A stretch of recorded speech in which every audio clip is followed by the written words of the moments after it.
Welcome sa ating channel, ang LinguaTune. Halina't matuto kasama sina Teacher Sally at Teacher Sol. Ngayon ay mapapakinggan mo ang mga seleksyon sa Phil-Iri Filipino. Narito ang unang bahagi ng pananapos na pagtatasa sa Filipino para sa ikalimang baitang.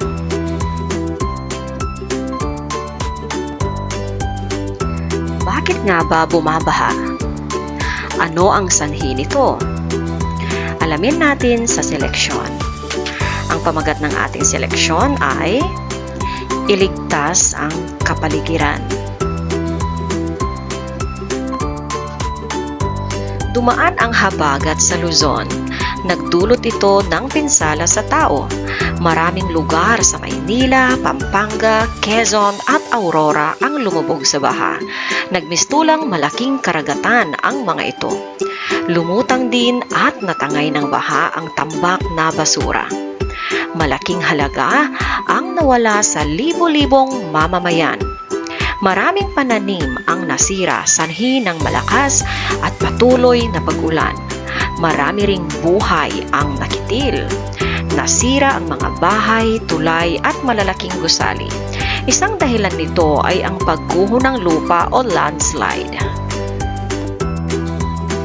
Maiiwasan sana ang pagguho ng lupa sa mga kabundukan kung isasagawa ng mga tao ang programa ng kagawaran ng pangangalaga sa kapaligiran at likas na yaman, ang muling pagtatanim ng puno sa gubat o reforestation sa mga nakalbong kabundukan ay makatutulong sa pag-iwas ng pagguho ng lupa.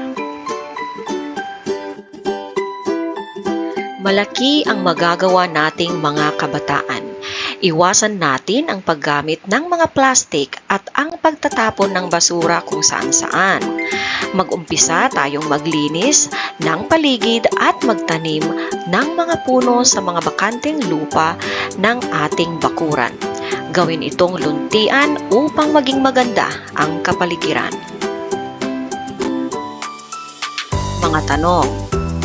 Ano ang sanhi ng paglubog ng mga bahay at pananim? A. Natumba ang mga puno. B. Malakas ang hanging habagat. C. Dumaan ang habagat sa maraming lugar. D. Nagmistulang dagat ang maraming lugar. Alin sa sumusunod ang kahulugan ng pangungusap sa kahon? Nagmistulang malaking karagatan ang maraming lugar. A. Maraming lugar ang lumubog sa karagatan. B. Naging bahagi ng karagatan ang maraming lugar. C. Malapit sa malawak na karagatan ang lugar na nabanggit. D. Maihahambing sa karagatan ang nangyari sa maraming lugar. Ano ang kasing kahulugan ng salitang nakitil sa binasang seleksyon? A. Naalanganin. B. Nagkasakit. C. Nagulo. D. Nawala. Ano kaya ang sanhi ng pagguho ng lupa? A. Walang bakod ang mga lupain. B. Maraming mga puno ang pinuputol. C. Kulang sa paghahanda ang mga tao.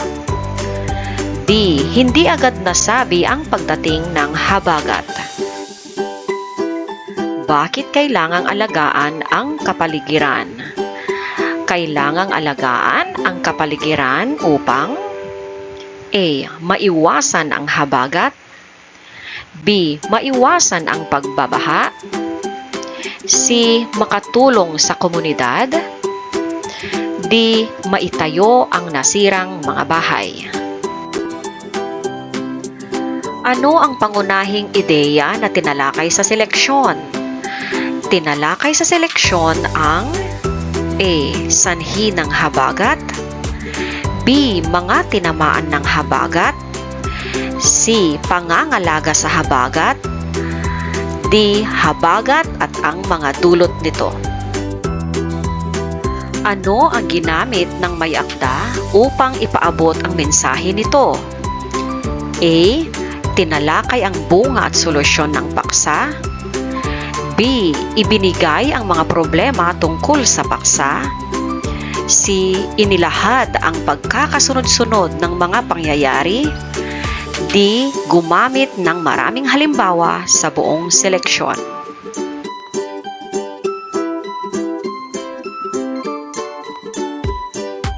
Ano-ano ang basurang itinatapon natin? Alamin sa babasahin kung may magagawa nga ba tayo sa mga basura. Ang pamagat ng ating seleksyon ay, may magagawa ba sa isang tambak na basura? May napapansin ka bang pagbabago sa inyong lugar? Ang dating malinis at malinaw na ilog, marumi na ba ngayon? Ang maayos na mga daan, naging tambakan na ba ng basura? Sino ang may sala sa mga pagbabagong ito sa ating kapaligiran? Huwag na tayong magsisihan at magturuan. Magtulungan na lang tayo upang hindi lumala ang sitwasyon. Hindi pa huli ang lahat. Paghiwalayin ang mga basurang nabubulok at di nabubulok. Ang basurang nabubulok ay maaaring pampataba ng lupa na pagtataniman ng mga halaman. Pumili ng isang lugar at humukay ng pagtatapunan ng basurang nabubulok tulad ng balat ng prutas at tuyong dahon. Muling magagamit ang ibang basurang di nabubulok tulad ng mga basyo ng lata, plastik o bote. Maaaring gawing alkansya o florera ang mga basyo ng lata. Ang mga sirang bumbilya naman ay nagagawang palamuti. Ito ang pagre-recycle o ang paghahanap ng maaari pang gamit ng ating mga itinatapon. Malaki ang matutulong natin sa pagpapanatili ng kalinisan at kaayusan sa ganitong paraan. Bukod dito, kikita pa tayo dahil may pera sa basura. Mga tanong: ano ang magagawa sa mga basurang di nabubulok upang maging kapaki-pakinabang? Maaring blank ang mga basurang di nabubulok. A. Itago sa kahon. B. Ilagay sa hukay. C. Gawing pataba. D. Gawing pandekorasyon. Bakit kailangang ibukod ang mga basurang nabubulok sa mga basurang di nabubulok? A. May paggagamitan ang mga basurang ito. B. Matagal mabulok ang basura sa paraang ito. C. Maiiwasan ang masamang amoy kapag ginawa ito. D.